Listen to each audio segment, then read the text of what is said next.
The Ethiopian Human Rights Commission (EHRC) is an agency of the Ethiopian government charged with promoting human rights and investigating human rights abuses in Ethiopia.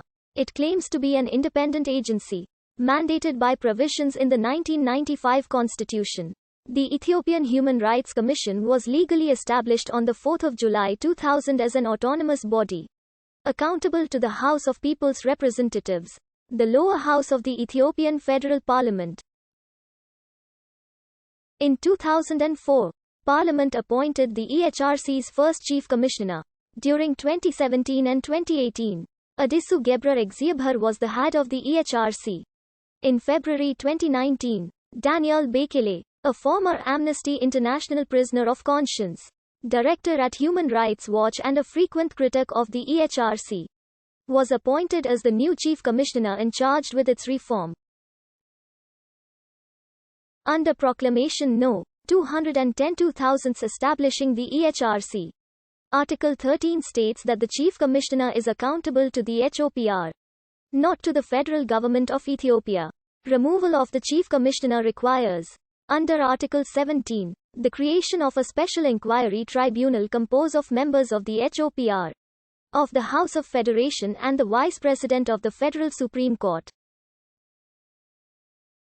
Under Article 35, appointees and investigators of the EHRC have immunity against detention and arrest, except when caught red-handed for a serious offense, or with the permission of the HOPR or the Chief Commissioner.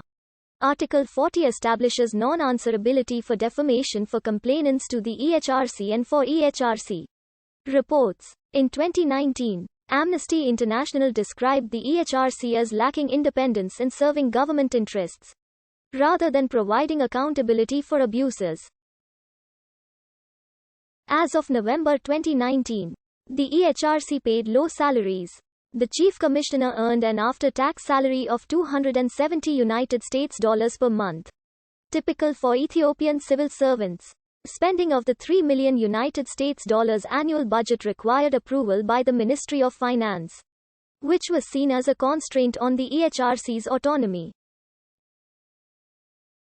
The EHRC received hundreds of complaints monthly in 2019, but could only investigate a small percentage due to its lack of talented staff and budgetary autonomy. According to The Guardian, after Daniel Bekele took over as leader of the EHRC in early 2019, he strengthened the EHRC's capacities and independence, making it into something approaching a proper watchdog.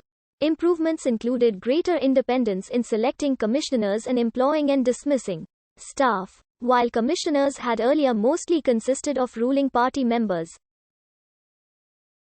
The EHRC gained more power in making unannounced visits to prisons and getting more access for lawyers and family members to political prisoners. In response to the EHRC's November 2020 report on the Mai Kadra massacre, there was a growing perception among Tigrayans that the EHRC was biased in favor of the federal government's view of the massacre. Daniel stated that, at the time we did not have enough information to document and report on attacks against Tigrayans during the massacre.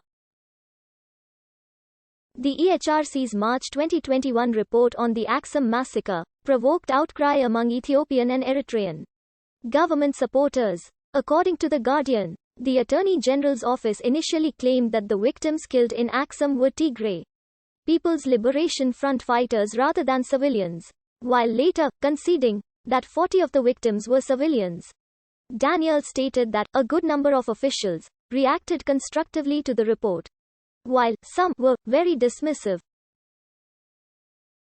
Ethiopian officials claimed that EHRC reports on detention conditions in Oromia were biased and unbalanced. In May 2021, in June 2021, Daniel described his vision for the independence of the EHRC, stating, "State institutions in Ethiopia have a history of not being independent or impartial.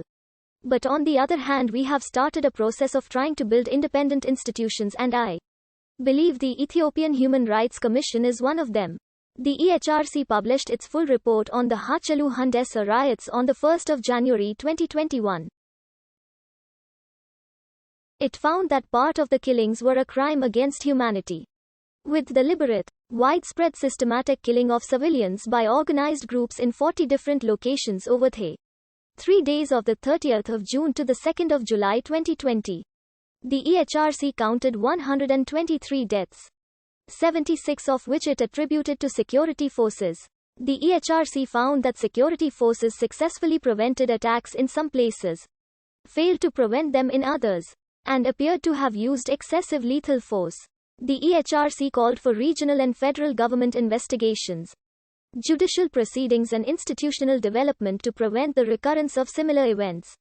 During the 21st to the 25th of November, the EHRC investigated conflict in the Konso zone that had taken place during the 10th to the 21st of November.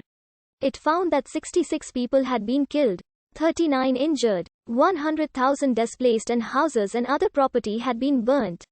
The people interviewed by the EHRC gave numerous conflicting accounts.